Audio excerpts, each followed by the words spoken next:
বন্ধুরা একবার এই ছবিটা ভালো করে দেখুন, যার নাম দ্য পেল ব্লু ডট।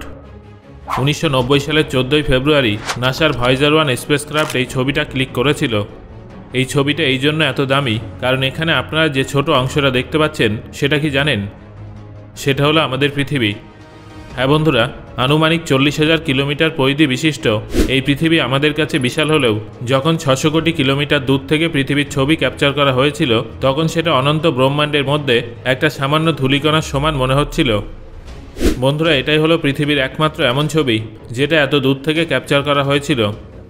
এই ছবিটা তোলার 34 মিনিট পরে ভয়েজার 1-এর ক্যামেরা সারা জীবনের মতো বন্ধ করে দেওয়া হয়েছিল। আর সেই দিন থেকে শুরু করে আজ পর্যন্ত ভয়েজার 1 ক্রমাগত পৃথিবীর থেকে দূরে চলে যাচ্ছে। এখন প্রশ্নটা হলো এটাই যে বর্তমানে যদি ভয়েজার 1-এর ক্যামেরা পুনরায় অন করা হয় তাহলে কি দেখা যাবে, আর বিশেষভাবে এলিয়েনদের জন্য রেকর্ড করা ভয়েজারের গোল্ডেন রেকর্ডে কি আছে। বন্ধুরা, এই বিষয়ে জানার জন্য আপনাকে ভিডিওটা শেষ পর্যন্ত অবশ্যই দেখতে হবে। 1977 সালের 5ই সেপ্টেম্বর নাসা সৌরমণ্ডলের সীমানা পরিমাপ করা এবং এলিয়েনদের সঙ্গে যোগাযোগ করার স্বপ্ন নিয়ে ভয়েজার 1 স্পেসক্রাফটটা লঞ্চ করেছিল, যেখানে সেই সময়কার সবথেকে আধুনিক ভিডিওকন ক্যামেরা, পৃথিবীতে বসবাসরত প্রাণীর সম্পর্কে তথ্য সংগ্রহ করে রাখা গোল্ডেন টেপ এবং কিছু পেলোড ইকুইপমেন্ট উপস্থিত ছিল। সূর্যের বিপরীতে পৃথিবীর থেকে দূরে যাওয়া এই স্পেসক্রাফটটির মিশনের সময়কাল ছিল মাত্র 5 বছর, কিন্তু লঞ্চের 46 বছর পরেও ভয়েজার 1 সঠিকভাবে এখনও কাজ করছে এবং নাসার ডিপ স্পেস নেটওয়ার্কের সঙ্গে সম্পর্ক বজায় রেখে পৃথিবীর থেকে ক্রমশ দূরে চলে যাচ্ছে। আর নিজের যাত্রাপথে এগিয়ে গিয়ে এই মহাকাশ যানটা বর্তমানে পৃথিবীর থেকে 2400 কোটি কিলোমিটার দূরে পৌঁছে গেছে, যার ফলে এটা মহাকাশে মানুষের মাধ্যমে পাঠানো এখনও পর্যন্ত সবথেকে দূরবর্তী মনুষ্য সৃষ্ট অবজেক্টে পরিণত হয়েছে। 70-এর দশকে যখন পৃথিবীতে ইউএফও সাইটিংয়ের সংখ্যা বেড়ে গিয়েছিল তখন আমেরিকান বিজ্ঞানী কার্ল সেগান তাদের সঙ্গে যোগাযোগ করার একটা উপায় খুঁজে বার করেন, আর তখনই প্রথম ভয়েজার 1 মিশনটা লঞ্চ করার স্বপ্ন দেখা শুরু হয়েছিল। আসলে ভয়েজার স্পেসক্রাফটে গ্রামোফোনের সঙ্গে 12 ইঞ্চির তামার গোল্ড প্লেটেড ডিস্ক জুড়ে দেওয়া হয়েছিল, যার নাম দেওয়া হয়েছিল দ্য গোল্ডেন রেকর্ড। এই প্রজেক্টটা করার পিছনে প্রধান কারণ ছিল মহাকাশে উপস্থিত অন্যান্য প্রাণীদের কাছে এই বার্তাটা পৌঁছানো যে আমরাও বেঁচে আছি, অর্থাৎ এই মহাকাশে আমরাও আছি। আসলে এর উদ্দেশ্য ছিল মহাকাশে কোনো এলিয়েনের সঙ্গে যদি ভয়েজার স্পেসক্রাফটটা সাক্ষাৎ হয় তাহলে সে যেন পৃথিবীর ব্যাপারে জানতে পারে। এই জন্য গোল্ডেন অডিও ভিজুয়াল ডিস্কে বিভিন্ন পাখি এবং প্রাণীদের আওয়াজ, বাতাস এবং ঢেউয়ের আওয়াজ, এছাড়াও বিভিন্ন ধরনের গান রেকর্ড করা হয়েছিল। শুধু তাই নয়, এর মধ্যে একটা বাচ্চার কণ্ঠে ইংরাজি ভাষায় এলিয়েনদের জন্য গ্রিটিংস রেকর্ড করা হয়েছিল।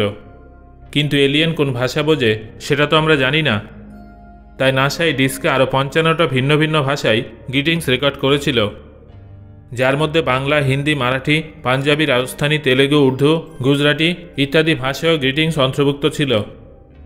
এছাড়াও ভয়েজারের সেতার এবং তবলার সুরে গান করা ভারতের একটা ট্র্যাডিশনাল মিউজিকও অন্তর্ভুক্ত করা হয়েছিল। তাই বলা যায় যে গোল্ডেন রেকর্ডে পৃথিবীতে জীবনের উপস্থিতির একাধিক রেকর্ড আছে, যেগুলো শোনার পর এলিয়েনরা কখনো না কখনো আমাদের সঙ্গে যোগাযোগ করতে পারবে। বন্ধুরা, স্পেসক্রাফটটা তার 46 বছরের সফরে অনেক রেকর্ড ভেঙেছে, আবার মহাকাশের অনেক রহস্য উন্মোচন করেছে। কিন্তু আপনারা কি জানেন ভয়েজার 1-এর ক্যামেরা বিগত 34 বছর বন্ধ আছে কেন? এখন যদি আমরা এর ক্যামেরা অন করে দিই তাহলে কেমন দৃশ্য দেখা যাবে? এই মহাকাশযানে দুটো ভিডিওকন ক্যামেরা আছে। এবার এর মধ্যে একটা ক্যামেরায় ওয়াইড অ্যাঙ্গেল লেন্স লাগানো হয়েছে, যার সাহায্যে গ্রহের ফুল সাইজের ছবি ক্যাপচার করা যায়, আর দ্বিতীয় ক্যামেরায় ন্যারো অ্যাঙ্গেল লেন্স লাগানো হয়েছে, যার সাহায্যে সেলেস্টিয়াল অবজেক্টের দিকে জুম করে তার ডিটেল ছবি ক্যাপচার করা যায়। কিন্তু যেহেতু সেই সময় রঙিন ক্যামেরা উপলব্ধ ছিল না, তাই বিজ্ঞানীরা ভয়েজার 1 ক্যামেরার বাইরে একটা রোটেটিং হুইল লাগিয়ে দিয়েছিলেন, যেখানে গ্রে স্কেল ফিল্টারের পাশাপাশি অরেঞ্জ, ভায়োলেট, ব্লু এবং গ্রিন রঙের ফিল্টার লাগানো ছিল। 1979 সালের 5ই মার্চ ভয়েজার 1 যখন বৃহস্পতিকে প্রথমবার ফ্লাইবাই করছিল তখনই সেটা প্রথমবার এই ক্যামেরার সাহায্যে বৃহস্পতির পাতলা বলয় এবং এর দুটো উপগ্রহের ছবি তুলে প্রথমবার তাদের অস্তিত্ব সবার সামনে তুলে ধরেছিল। এই ক্যামেরার কার্যপদ্ধতি সম্পর্কে কথা বললে, উদাহরণস্বরূপ যখনই সূর্য থেকে আগত রশ্মি বৃহস্পতি গ্রহের উপরে পড়ে তখন সেটা রিফ্লেক্ট হয়ে ভয়েজার 1-এর ক্যামেরার দিকে আসে, আর যখন এই লাইটটা রোটেটিং ফিল্টার হয়ে এগিয়ে যায় তখন এর সাহায্যে বৃহস্পতির মাল্টিপল কালারের ছবি ক্লিক হয়। যেমন লাইট যদি নীল রঙের ফিল্টারের মধ্যে দিয়ে যায় তাহলে সেই নীল রঙটাই সামনে যাবে, অন্যান্য রঙের লাইট রিফ্লেক্ট হয়ে যাবে। এইভাবে আমরা ভিন্ন ভিন্ন ফিল্টারের কালারের একাধিক ছবি পেয়ে যাই। তারপর যখন সেই ছবিগুলো একসঙ্গে মার্জ করা হয় তখন বৃহস্পতির একটা রঙিন ছবি তৈরি হয় এবং এই ছবিটা ভিডিওকন ক্যামেরায় উপস্থিত একটা ক্যাথোড গান ইলেকট্রিক সিগন্যালে কনভার্ট করে দেয়, যেটা ভয়েজার 1 পৃথিবীতে উপস্থিত নাসার ডিপ স্পেস নেটওয়ার্ককে ট্রান্সফার করে দেয়। আরে দাঁড়ান, এই প্রসেসটা শুনতে যতটা সহজ মনে হচ্ছে বাস্তবে কিন্তু ততটাও সহজ নয়। কারণ ভয়েজার 1-এর ভিডিওকন ক্যামেরা আনুমানিক 0.6 MB ছবি ক্যাপচার করে, যার সাইজ বর্তমানকালের মডার্ন মোবাইল ক্যামেরায় তোলা ছবির থেকে অনেকটাই কম হয়ে থাকে। তবে পৃথিবীর থেকে কয়েকশো কোটি কিলোমিটার দূর থেকে এত ছোট ছবিটাও পাঠানো ভীষণ সমস্যাজনক একটা কাজ। এই মহাকাশযানটা নিজের সফরের প্রথম দিকের প্রারম্ভিক বছরগুলোতে যখন পৃথিবীর অনেক কাছে ছিল তখন এটা প্রতি সেকেন্ডে 1,15,000 বিটস স্পিডে ডেটা ট্রান্সফার করত, যার ফলে একটা ছবি খুব বেশি নয় মাত্র 43 সেকেন্ডে রিসিভ হয়ে যেত। কিন্তু দূরত্ব যত বাড়তে থাকে ট্রান্সফার স্পিড তত কমতে শুরু করে। বর্তমানে 2400 কোটি কিলোমিটার দূর থেকে এই ডেটা ট্রান্সমিশন স্পিড প্রতি সেকেন্ডে মাত্র 160 বিটস হয়ে গেছে, যার ফলে একটা ছোট ফটো ট্রান্সফার করতে এর 8 ঘন্টার থেকেও বেশি সময় লেগে যাবে। অন্যদিকে ভয়েজার থেকে পৃথিবীতে এবং পৃথিবী থেকে ভয়েজারকে সিগন্যাল পাঠাতে প্রায় 21 ঘন্টা সময় লাগে। কিন্তু 1990 সালে 600 কোটি কিলোমিটার দূর থেকে পৃথিবীর শেষ ছবি ক্লিক করে এর ক্যামেরা বন্ধ করে দেওয়া হয়েছিল। ট্রান্সফার স্পিড নয় বরং ফুয়েলই ছিল এর প্রধান কারণ। ভয়েজার 1-এর ক্ষমতা দেখে বিজ্ঞানীরা এটা বুঝে গিয়েছিলেন যে এটা অনেক দূর পর্যন্ত পৌঁছাবে, কয়েক বছর এভাবেই এগিয়ে যাবে এবং সৌরমণ্ডল থেকে বেরিয়ে ইন্টারস্টেলার স্পেসেও প্রবেশ করবে। তাই তাকে অন রাখার জন্য ফুয়েল সংরক্ষণ করা ভীষণ জরুরি হয়ে পড়েছিল। যেহেতু ভয়েজার 1-এ 3টে radio isotope thermo electric generator লাগানো হয়েছিল, যা রেডিও অ্যাক্টিভ ম্যাটেরিয়াল থেকে এনার্জি নিয়ে ইলেকট্রিসিটি জেনারেট করে থাকে, যার ফলে স্পেসক্রাফটের ইনস্ট্রুমেন্টগুলো চলতে থাকে। কিন্তু সময়ের সঙ্গে সঙ্গে এই এনার্জিও কমে যেতে থাকে।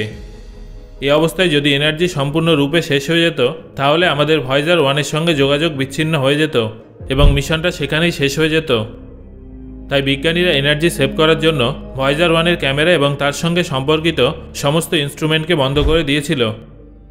এই কারণেই 2012 সালের আগস্ট মাসে যখন ভয়েজার 1 ইন্টারস্টেলার স্পেসে প্রবেশ করেছিল তখন সেটা আমাদের সিগন্যাল পাঠাতে সফল হয়েছিল এবং আমরা তার এই সফলতার কথা জানতে পেরেছিলাম। বন্ধুরা, আপনাদের অনেকের মনেই হয়তো এই প্রশ্নটা আসছে যে বর্তমানে যদি ভয়েজার 1-এর ক্যামেরা অন করে দেওয়া হয় তাহলে কি দেখা যাবে। তাহলে জেনে নিন যে বর্তমানে ভয়েজার 1 পৃথিবীর থেকে এতটাই দূরে চলে গেছে যে এখন যদি এর ক্যামেরার সাহায্যে সৌরমণ্ডলের ছবি ক্যাপচার করা হয় তাহলে তার সাহায্যে আমরা শুধুমাত্র সূর্য, বৃহস্পতি এবং শনির মতো বড় বড় গ্রহগুলোকেই দেখতে পাবো, এবং তাও শুধুমাত্র উজ্জ্বল বিন্দুর মতো, তার থেকে বেশি কিছু নয়। অন্যদিকে আমরা যদি এর ক্যামেরাকে বিপরীত দিকে ফোকাস করে ফটো ক্যাপচার করি তাহলে আমাদের ব্রহ্মাণ্ডের অন্যান্য সেলেস্টিয়াল অবজেক্টগুলো ঠিক তেমনই দেখতে লাগবে যেমনটা আমরা পৃথিবীতে বসে আধুনিক টেলিস্কোপের সাহায্যে দেখে থাকি। আমরা যদি ভয়েজারের মাধ্যমে এমন কিছু দেখতে চাই যেটা আমাদের পক্ষে পৃথিবীর থেকে দেখা সম্ভব নয় তাহলে আমাদের এটাকে আগামী কয়েক বছর এভাবে এগিয়ে যেতে দিতে হবে যাতে এটা কয়েক আলোকবর্ষ দূরে পৌঁছে যায় এবং আমাদের জন্য কোনো সৌরমণ্ডলকে সামনে থেকে দেখাতে পারে। কিন্তু অবিশ্বাস্য বিষয়টা হলো ভয়েজার 1-এর এত দূরে পৌঁছাতে কয়েকশো বছর সময় লাগবে, ততদিনে হয়তো আমরা পৃথিবীর থেকে চলে যাব। এছাড়াও এত দূরে যাওয়ার পরে এর ডেটা ট্রান্সফার স্পিড আরও কমে যাবে, যার ফলে এর পৃথিবীতে একটা ছবি পাঠাতেই কয়েক বছর সময় লেগে যাবে। অন্যদিকে বেশ কিছু বিশেষজ্ঞদের মতে গত 33 বছর ধরে বন্ধ থাকার কারণে এখন হয়তো ভয়েজার 1-এর ক্যামেরার সিস্টেমও খারাপ হয়ে গেছে। অর্থাৎ আমরা এটা বলতে পারি যে এখন ভয়েজার 1-এর ক্যামেরা অন করা সম্ভব নয় আর এর ফলে কোনো সুবিধা হবে না। তবে এই চেষ্টা করতে গিয়ে যদি ভয়েজার 1-এর সমস্ত এনার্জি নষ্ট হয়ে যায় তাহলে আমাদের ভয়েজার 1-এর সঙ্গে সারা জীবনের মতো যোগাযোগ বিচ্ছিন্ন হয়ে যাবে, যেটা সত্যি একটা দুঃখজনক বিষয় হবে। সো বন্ধুরা, আপনার কি মনে হয় এখন কি ভয়েজার 1-এর ক্যামেরা অন করা উচিত হবে? আপনার মতামত আমাকে কমেন্ট করে জানান।